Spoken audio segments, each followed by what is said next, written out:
और इस बीच एक और बड़ी खबर आपको बताते जाए, इस पूरे मामले पर अब 7 अगस्त को अगले मामले की सुनवाई होगी। देखिए 7 अगस्त का दिन जो है वो अब दे दिया गया है सुप्रीम कोर्ट की तरफ से, क्योंकि यहां पर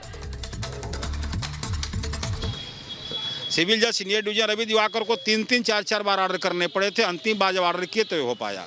तो सुप्रीम कोर्ट उत्तर प्रदेश सरकार से उनसे एक रिपोर्ट मांगी है।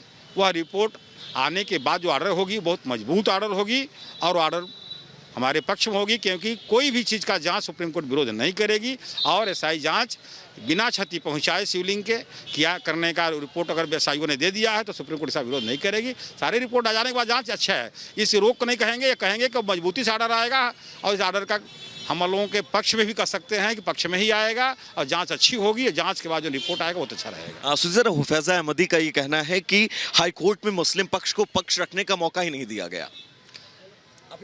तो अभी सुप्रीम कोर्ट के अंदर बोल रहे हैं कि उनको पक्ष रखने का मौका नहीं दिया। कोर्ट के अंदर कर क्या रहे थे?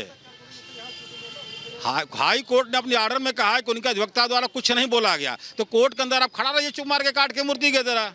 अब कहिए हमको मौका नहीं दिया गया तो क्या कोर्ट आपको कहीं बहस कर देगी? बहस तो अधिवक्ता को ही करना पड़ेगा, पक्ष तो अधिवक्ता को ही रखना पड़ेगा। आज ही जिला कोर्ट में अगर हम न बोलें तो क्या करेंगे? हमारी उपस्थिति दर्ज हो और आप अनुपस्थित रहते, आपको अनुपस्थित दिखा करके समय के पूर्व अगर कोई सुनवाई कर दिया जाता तो माना जाता। अब जो सुनाना होगा क्या सुनाएंगे वहाँ आप? अब जैसे अंतरिम रोक लगी है तो 22 तारीख को वाराणसी कोर्ट के अंदर क्या कुछ स्थितियां होने वाली? देखिए अगर अंतरिम रोक लगी है तब तक तो जिला कोर्ट में कुछ होगा नहीं और अपना अन्य मुद्दों पर, अन्य चीज़ों पर जैसे फाइल का एक करने के लिए आदेश जो करना है करेंगे, आदेश करेंगे। बाकियों पर आपत्ति आना है, पूरे कैंपस के सर्वे के लिए आपत्ति पर अपना आहूत करेंगे, सुनेंगे।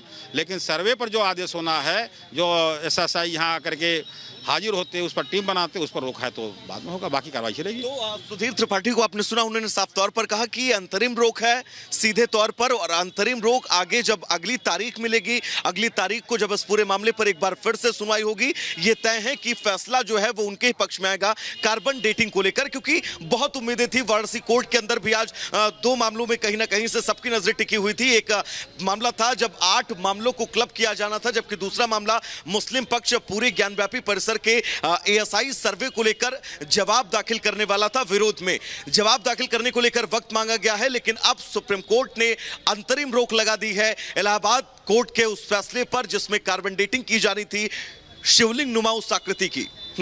बिल्कुल वैभव, आप बड़ी जानकारी इस वक्त आप बता रहे हैं। देखिए अब 7 अगस्त को इस मामले की अगली सुनवाई होनी है। गायत्री सुप्रीम कोर्ट से हमारे साथ लगातार जुड़ी हुई हैं। गायत्री, मुझे ये बताइए कि 7 अगस्त को भी जो सुनवाई होगी उसमें भी सुप्रीम कोर्ट देखेगा पहले कि अभी वहां पे सिचुएशन क्या है? क्योंकि साफ तौर पे सुप्रीम कोर्ट ने कहा है कि अभी तो अंतरिम रोक लगा दी गई है, लेकिन जब मामले की अगली सुनवाई होगी तो उसके पहले भी हम हालात को देखेंगे।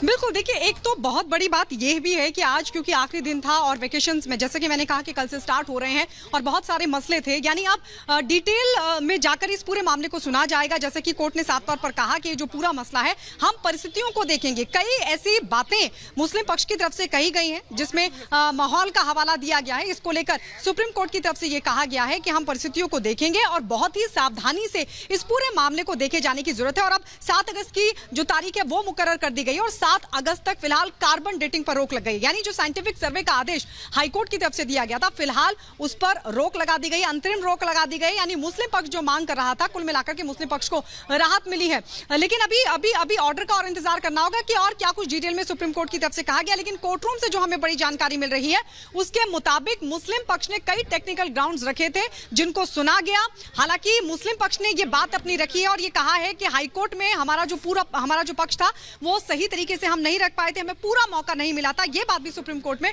मुस्लिम पक्ष की तरफ से कही गई है। इलाहाबाद हाई कोर्ट ने जो फैसला दिया था उसके खिलाफ यह याचिका मुस्लिम पक्ष की तरफ से जारी की सुप्रीम कोर्ट में रखी गई थी और कई बातें सुप्रीम कोर्ट में कही गई थी। कहा गया था सुप्रीम कोर्ट के उस आदेश का भी जिक्र किया गया था जिसमें सुप्रीम कोर्ट ने कहा था कि जिस परिसर से शिवलिंग बरामद हुआ था उस पूरे परिसर को संरक्षित कर दिया जाए। उस आदेश का हवाला भी इस याचिका में जिक्र किया गया था और यह साफ तौर पर कहा गया था कि आप ही का आदेश था जिसके तहत उस पूरे एरिया को संरक्षित करने का आदेश दिया गया था। और ऐसे में अगर वहां जाके सर्वे होता है तो ये आप ही के आदेश का उल्लंघन होगा। इसके अलावा प्लेसेस ऑफ वर्शिप एक्ट का भी हवाला दिया गया था। ये भी बिल्कुल ये वो तमाम चीजें हैं जिसका जिक्र आप गायत्री यहाँ पर कर रही हैं। इससे पहले भी क्योंकि मामला जो है सुप्रीम कोर्ट में यहाँ पर पहुंचा था। वापस आपके पास यहाँ पर लौटेंगे।